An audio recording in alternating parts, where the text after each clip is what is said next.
Sometimes we forget why we're here. It's easy to fall off track. These help us remember. These battle scars don't look like they're fading, don't look like they're ever gone away. They ain't never gonna change. These battles. Growing up, I had a dream, something no one else could see. Tell me what it means when your faith is falling beneath your knees and you can't breathe. Everything you see reminds you of what you're not or something you won't be. You gotta take what you're given, that's how we live it. Don't be mad at the system, it's simply how we've existed. I hear a lot of people talking like they politicians and choose to be an accountant because it's safe in a business. Not because they wanna do it, just because they heard it pays. And who the fuck wants to be poor knowing that's how we've been raised? Society is getting heavy, I can feel the weight. The pressure of success is like 100 million pounds of shame. And that's the reason I'm staying up late, trying to find a way to escape the stereotypes. This day and age is making me feel like the only way I'll be happy is getting signed to a label and making money through rapping. I wanna share my emotion because this world is attacking the very principle of life that lets the people be happy. If you don't have a reason to breathe, why even live? These battle scars are impressions of everything that it is. Don't look like they're fading, don't look like they're ever gone away. They ain't never gonna change. These battle scars don't look like they're fading, don't look like they're ever gone away. They ain't never gonna change. These battles. Now, if I had a voice that reached 100 million people, I'd tell them there's a reason that we're all created equal. Cause some decide to be great and some decide a sequel to an average person's life is simply what they want to be. So you make your decision, all I know is what I'm given. Won't define the life I lead or the way I dwell in existence. I've seen a greater image on the walls of where I'm living, and the words twisted and scripted remind me of something written. Faith is a gift that is given down to the people. If one believes it, one receives it. It's given if it is needed. Don't ever think you're trapped in a life that you never wanted. Your options are infinite, that's some mathematical logic. I'm not saying I'm a prophet, I'm speaking for what it's worth. These lyrics define my prayers and these battle scars on my church. Not saying I'm a prophet, I'm speaking for what it's worth. These lyrics define my prayers, these battle scars on my church. Don't look like they're fading, don't look like they're ever gone away. They ain't never gonna change. These battle scars don't look like they're fading, don't look like they're ever gone away. They ain't never gonna change. These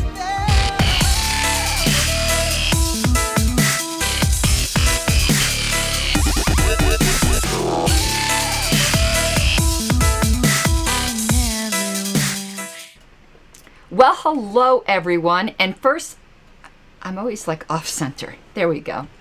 First, I have to beg your indulgence that I am sucking on a cough drop because I've had a cold. My throat's been very sore. I've been coughing. I need it. Let's just say that. And hello, Julian, and hello, Greg. So I am hopefully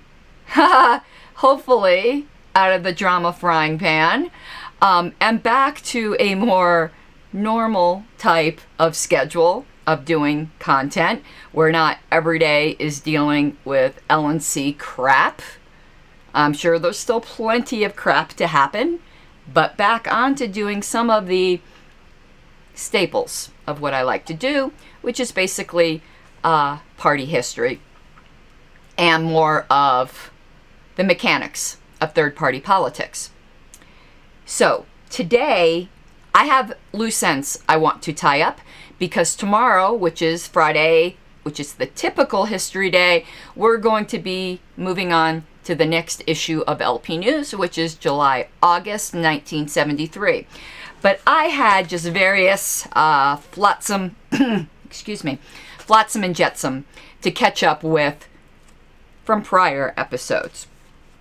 Now, so I do have some miscellaneous things to show you guys, but unfortunately, because I do have some obsessed stands, there are some things I need to let you know.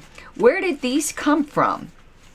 Because what my stands do is say, oh my God, she's getting this stuff from the party and she's putting it on her monetized channel and making money. Everything I use on my channel is already out in the public sphere if it's owned by the party. so that everyone can use it. If you want to make a monetized channel out of LP News, go ahead and do it. It's available for the public. These things that I have here are items that I purchased with my own money from collectors on eBay. And then after I am done presenting them here, I donate them to the party and they get put up for everybody. But I am sure somebody will find some kind of weird fault. I suppose I should be grateful that I rent so much space free in their heads. Ooh, Mike, I hope this cough is done by Sunday. So before we get started, let's some housekeeping. As usual, if you enjoy the work that I do, below you can find my Patreon. And I am just so grateful for the patrons that I have picked up along the way, because it's allowing me to stay afloat during this period where I do not have a regular job. And it is allowing me to do much more of this content, which kind of propagates itself. So it's been very, very nice. So this is like kind of like I'm working. But of course, with YouTube, I have qualified for advertisements, but honestly, like, so I've been qualified for advertisements, I think, for a month now. I'll just tell you right off. What do I make from YouTube ads? I think I made $12. YouTube ads for this kind of content are not, nobody's making a living off of that. Let's just put it that way. It's a little pocket change. The channels that make big money from advertisers are like the movie review channels and things like that, more mainstream. Certainly not third-party political channels. So what does, excuse me, I am so sorry. What does support me is my patrons. And also, if you're on YouTube, you can see in the show description, there is an Amazon affiliate link. If you start your searches there, the little cookie that Amazon puts on your system will credit anything you get during that session to my affiliate account, and it costs you nothing. But all that being said, and of course, there is always super chats, which are gratefully received. So let's move on to the content I have. This will not be a terribly long show, because you can tell my voice is giving out. And I am going to record some patron-only content immediately after this, because I did read some more chapters in Fear and Loathing on the Campaign Trail 1972, and I want to get through that work. So let's see what we have here. And Keep Arkansas Legal says you have to be a leftist to make money on YouTube for politics. Perhaps, though I will say that I'm very grateful for my patrons. That is what is keeping me afloat. That and super chats, to be honest with you. Okay, let me pull up my next little screen here, and let's see what we are going to put on the screen. Okay. I had mentioned back when we were discussing the McGovern campaign, remember, we're getting now into, put yourself into the mindset of, and I think I have the wrong camera here. That's my FaceTime camera. I don't want that camera. I want this camera. Much better. Okay, so put yourself in the mindset of 1972. And the McGovern campaign.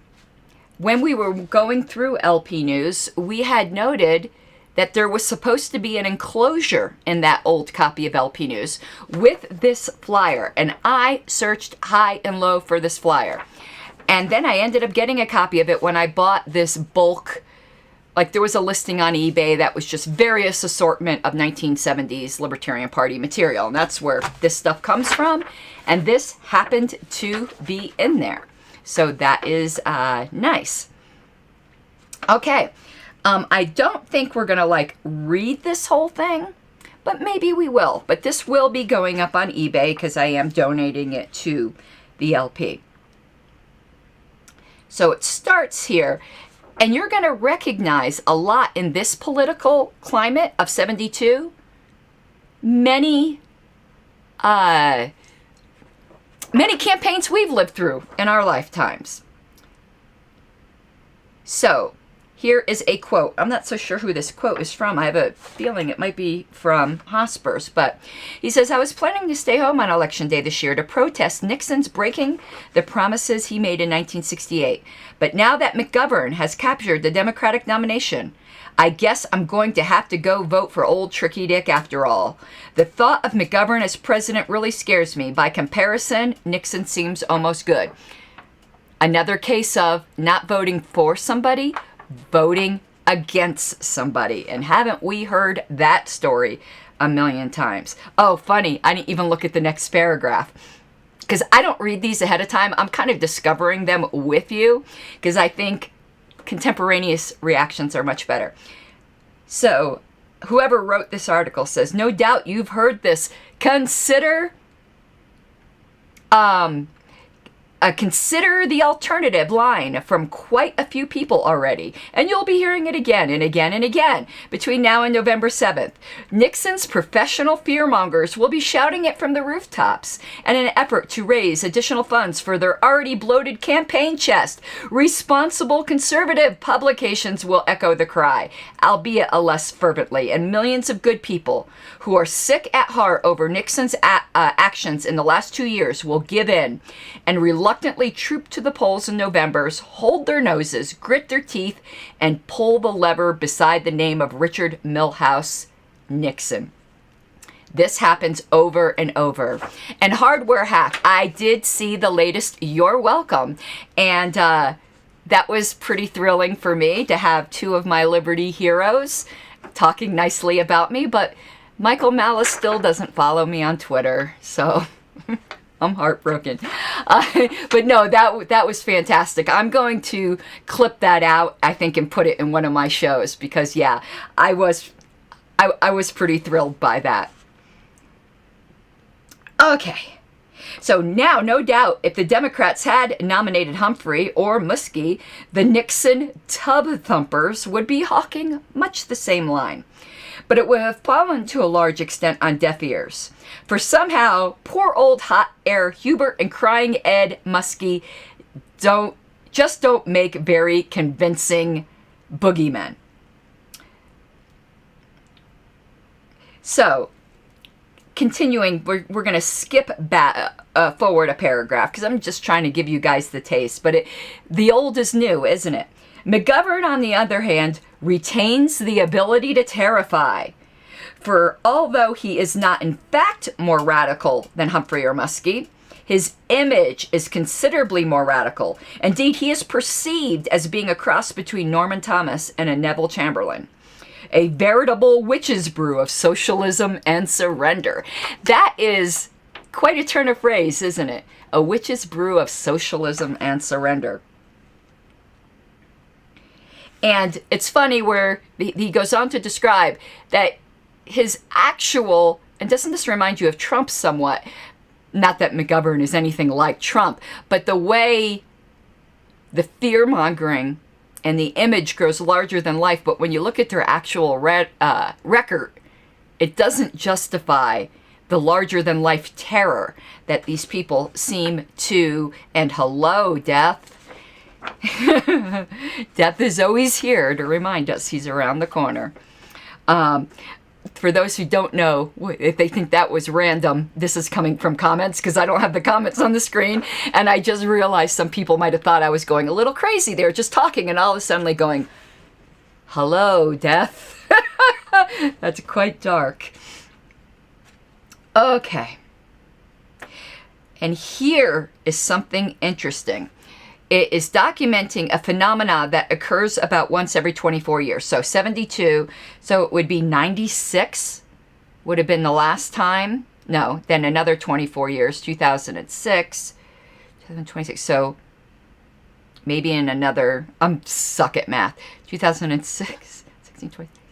So 2030, I guess they're saying it will happen again, or 2029.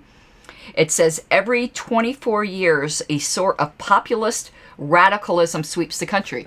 Maybe it'll be our populist radicalism in 2029.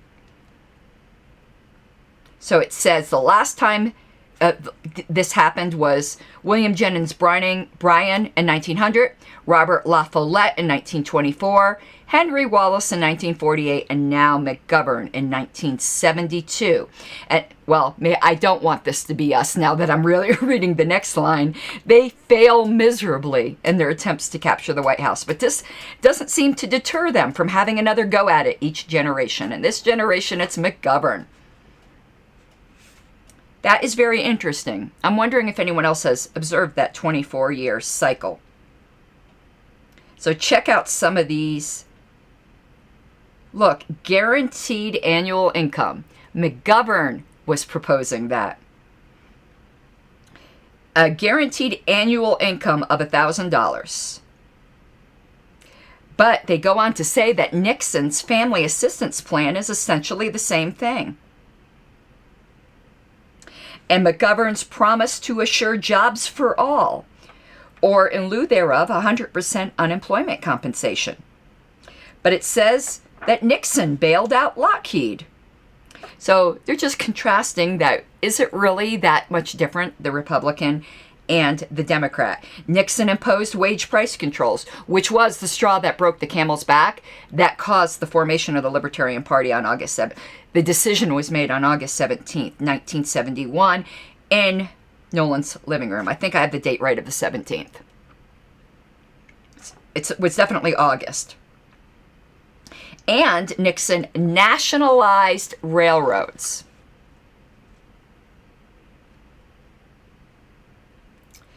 Talks about how Nixon built bridges to the most oppressively totalitarian regimes in the world.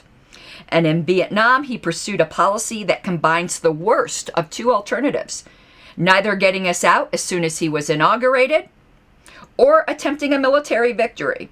The result, thousands of lives and billions of dollars thrown away for nothing. No, worse than nothing. For the Nixon Vietnam policy has resulted on a destruction of the American people's will to fight in any future war. And I think that was so true until recently, because the memory of Vietnam is nearly gone from the American consciousness. People today don't seem to think a draft is even possible. I think it's eminently possible.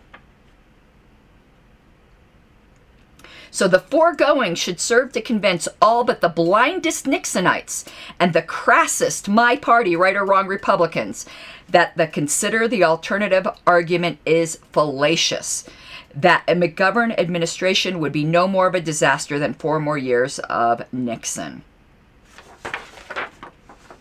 What's also interesting about this paper is it's printed on very, very thick, nice paper. Just an observation. We go to the next page of the PDF here. And it says it's a certainty that McGovern can't win. And they go through some calculations of that, which I don't think is of particular interest to us right now, because it gets even more interesting here.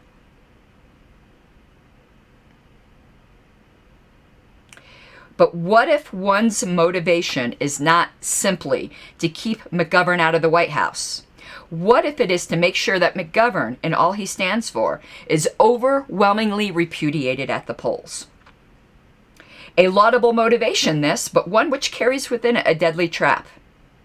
And this is, here's the Faustian bargain, isn't it? One cannot overwhelm McGovern without simultaneously giving Nixon an overwhelming endorsement. A landslide victory for Nixon will deliver the GOP into the hands of its Democrat-aping faction forever. Was this the turning point? Not saying that I long for any kind of Republican Party, but the Republicans of today certainly are not like the Goldwater Republicans of old. So the greatest danger McGovern poses is not that he'll win and lead us down the road to oblivion, but that his candidacy itself will do 2 things. First, it will move the entire spectrum of political debate in this country sharply towards collectivism, simply by virtue of the fact that he is the presidential nominee of a major party.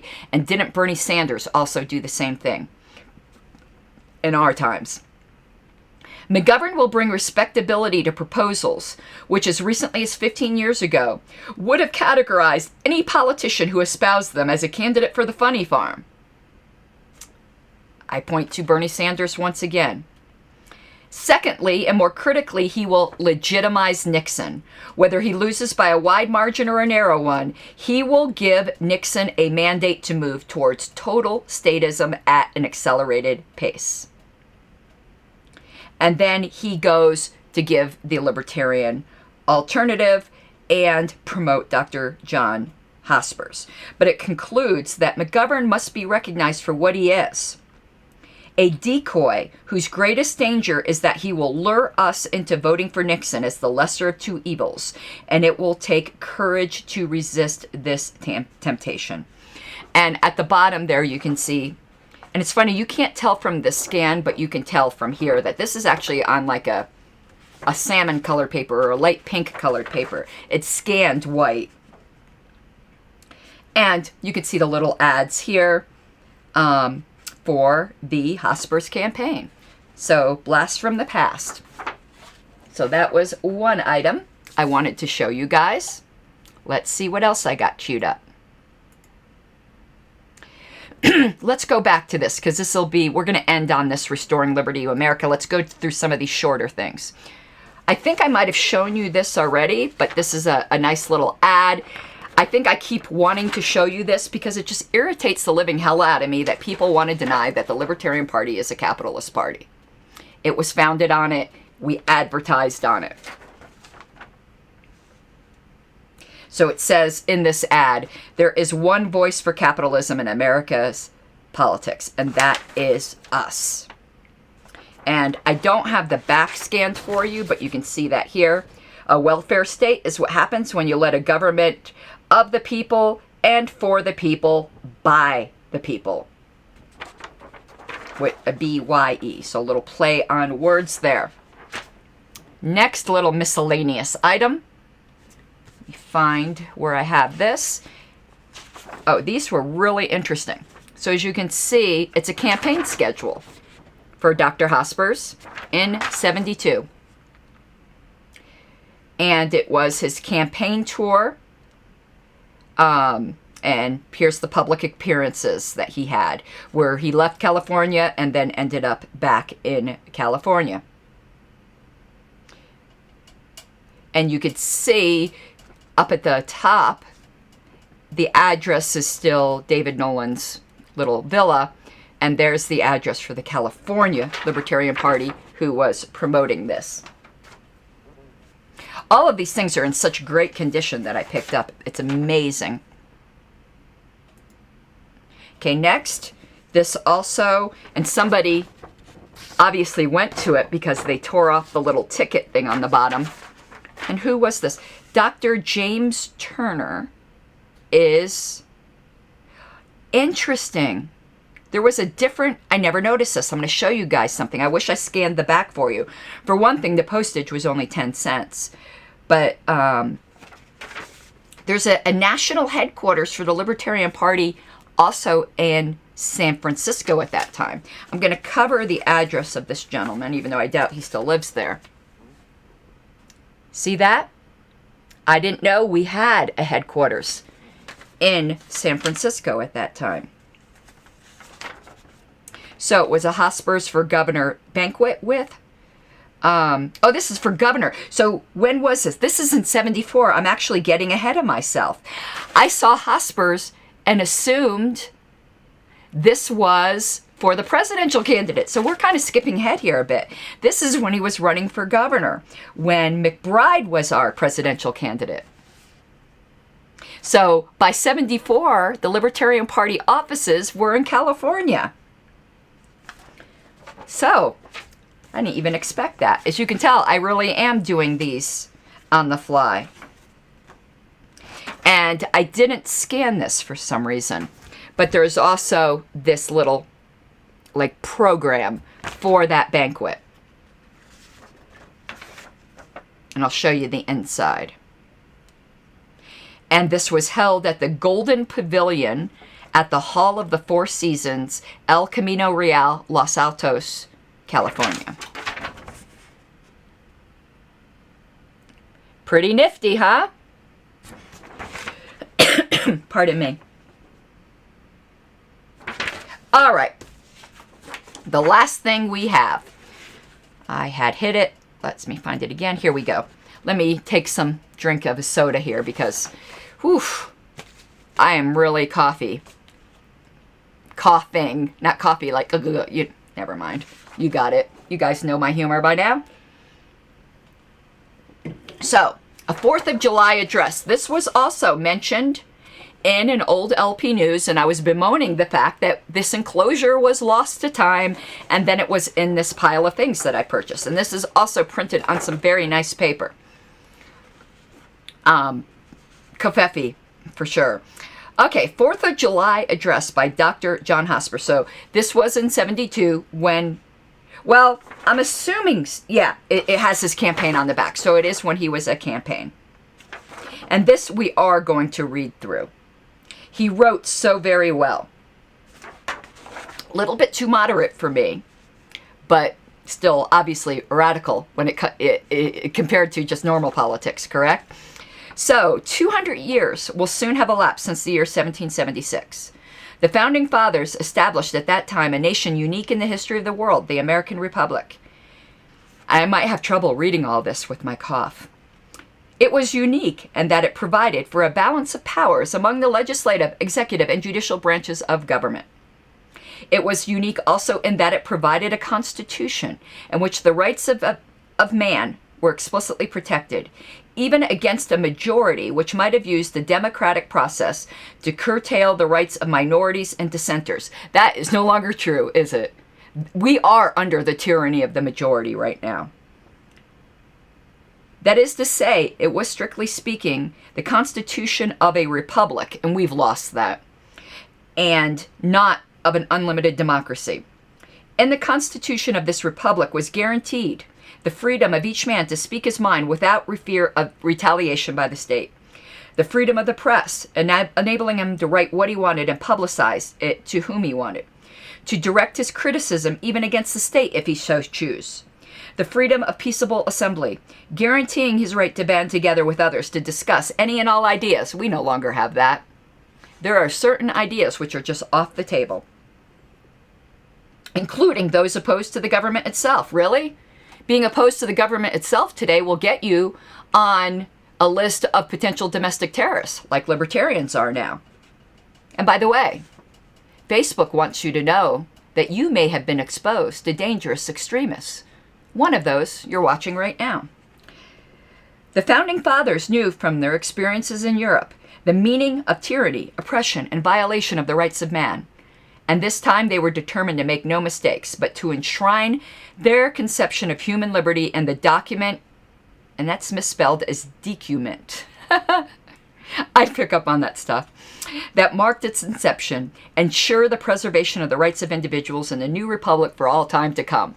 Lofty goal, it was already lost by the time of the Whiskey Rebellion.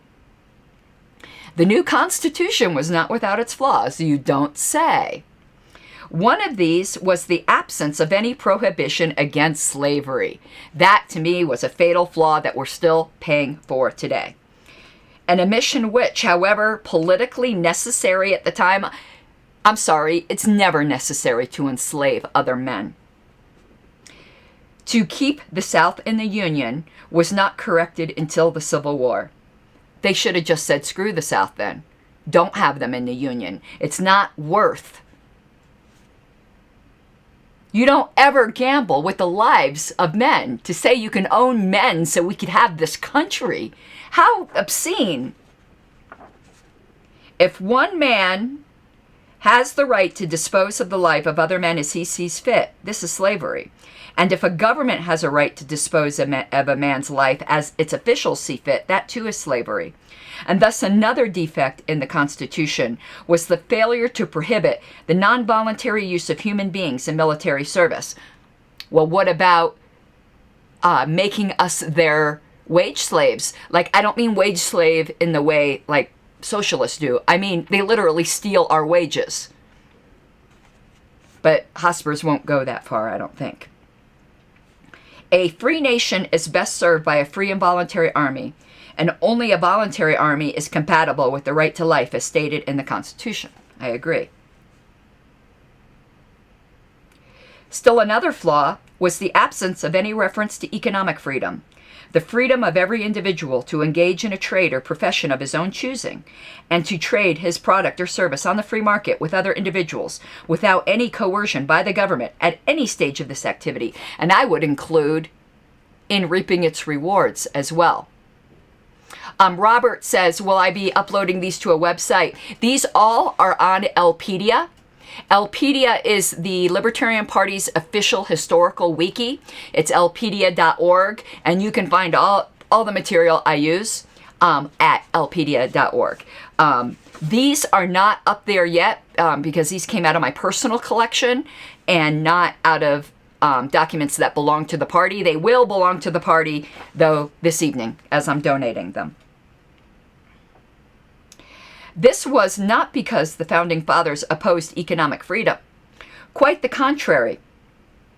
But because it would have seemed wildly implausible to them that their Constitution can be interpreted in such a way as to permit such restrictions on it that have since occurred. Spooner, he told ya. The Bill of Rights should have contained one other article. The Bill of Rights could have contained 1 million additional articles, and we still would be under tyranny. Congress shall pass no law abridging the freedom of production and trade. I would have loved to have seen that in the Bill of Rights, though. But alas. Finally, the references to the general welfare, which is the two most perverse terms as far as the way they've been corrupted in our Constitution, and the public interest, were not sufficiently spelled out so that later interpreters of the Constitution were able, in utter violation of the spirit of the original document, to permit the economy of the United States to be managed as it is today by an enormous bureaucracy whose whim is law, whose ostensible aim is humanitarian, but whose real aim is power, and which now holds the productive people of the nation in its control.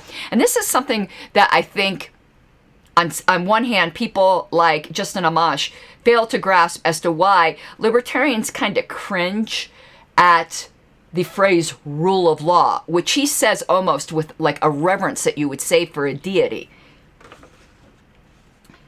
Though it produces nothing, it holds a dagger at the throats of all those who do produce the goods and services, without which the nation cannot survive. It wastes several dollars of the taxpayers' money for every dollar it distributes. And by increasing controls and subsidies and decreasing the incentive for those who do produce, has created millions of the very poor which it professes to help. By taxing some to pay for the support of others, by increasing the cost of the goods they must buy through tariffs, grants, and subsidies, by hedging them about endless legal requirements for starting and sustaining any economic enterprise, and finally by going into business itself, always at a loss, and charging the hapless taxpayer in the form of still higher taxation. This interference by government into the economy has multiplied, I want to pull the second page up for you guys, has multiplied 1,000-fold in the last half century, probably 1 million-fold by now, until it has come to affect the life of every American today. It has been the principal betrayal of the American Constitution and is the main cause of our current economic problems. The war on drugs didn't yet happen then, because that, I say, might be even greater than this. If the economic control of producers by non-producers continues as it has for the last 40 years, it will result in the total control of the state over the lives of all its citizens. And we're getting there. But I think he somewhat simplifies it when he says it's economic control of producers by non-producers. I think producers are also controlling other producers. It's too simplistic, I think, to make it as the productive and the moochers, kind of the way Ayn Rand formulated it. You have producers, companies, businesses, and the like, who then use the force of the government to stifle their competition. So it's producers also oppressing other producers. Today, the American dream has become a nightmare. Our economy is governed not as much by presidents and congressmen as by a self-perpetuating bureaucracy. And, oh, the rise of the bureaucratic state was just... We're so used to that today. I'm not even sure they teach that in schools today, that is something totally unanticipated by the founders, whose power and privilege persists even when administrations change, and whose all-pervasive influence stifles incentive, maims productivity, encourages dishonesty as a way of life, and regiments the lives of its citizens, forcing them to act not on their own judgment, but on the judgments of their economic rulers. This is the tragic end result of decades. Excuse me, that soda got to me, but now my throat is giving out a little bit. I'm so sorry. See how I suffer for the cause. Okay, where was I at before I got overly dramatic? It is, of course, the opposite pole from the ideal of liberty, which was held by the Founding Fathers and embodied in our Constitution. It is in these circumstances that we are present at the founding of the Libertarian Party. As its name implies, it is dedicated to the restoration of liberty to America, and this means first and foremost freedom from government. We believe that the powers of government should be drastically curtailed, and that the only function of government is to protect the rights of individuals. Remember, the party, when this was written, was explicitly a minarchist party. That changed in 1974. And he's going to quote now his version of the Statement of Principles. The right to life, because each man cannot defend himself alone against all possible aggressors. The right to liberty of speech and action, because man lives by his own free decisions, and the consequences of his actions should be upon himself and not by a government foisted on others. And the right to property, because property represents the fruits of one's labor, and the man who is not permitted to control what he has is still a slave, who exists only by permission of his masters. And any bandit or any government that takes it from him is taking away the means by which he must live, and his ability to plan for the years ahead, and forcing him to live on its terms rather than his own. You can really see Ayn Rand's influence in the way he worded that. I could almost hear John Galt saying these words, can't you?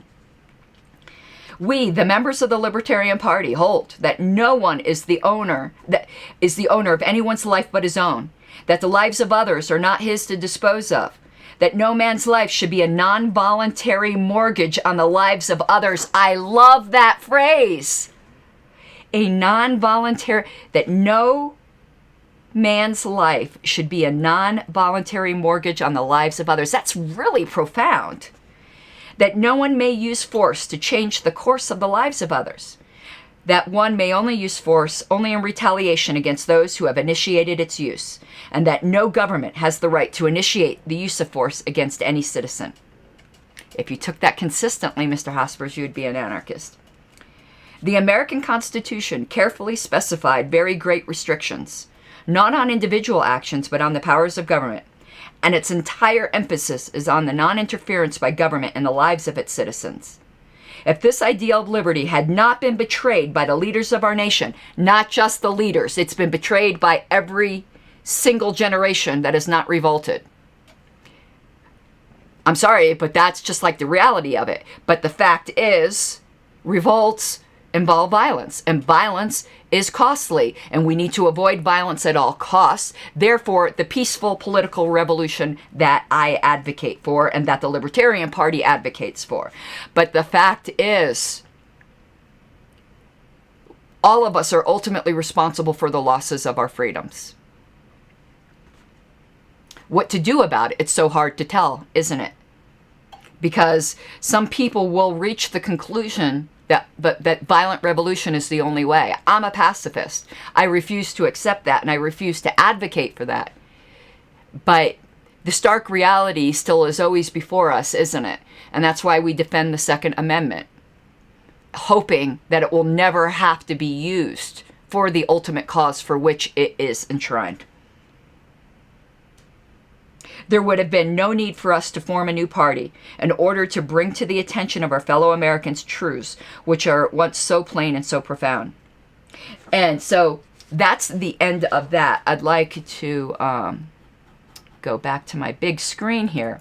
And that is one reason why I advocate so strenuously and I work so hard in the cause of political liberty, because I fear that we are leading, that the inevitable result will be violence, that will be another violent revolution like the American Revolution, and the cost in life is too great to even comprehend. So that's why I invite everyone to join in the peaceful revolution, that we can change this country if enough of us engaged in the peaceful radical revolution instead of sitting by. I do think it is our duty to do so.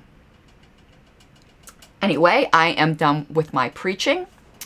Hopefully that inspired you to some greater peaceful action to take back your freedom. Okay, everyone, I am going to head off for the night. Thank you for hanging out with me for this little catching up on the little bit of our history. Tomorrow night, if I can, I am a guest on a show. It depends on how my voice holds up afterwards. Pardon me. I'll try to do a July-August 73 LP News. Love you all, and see you soon.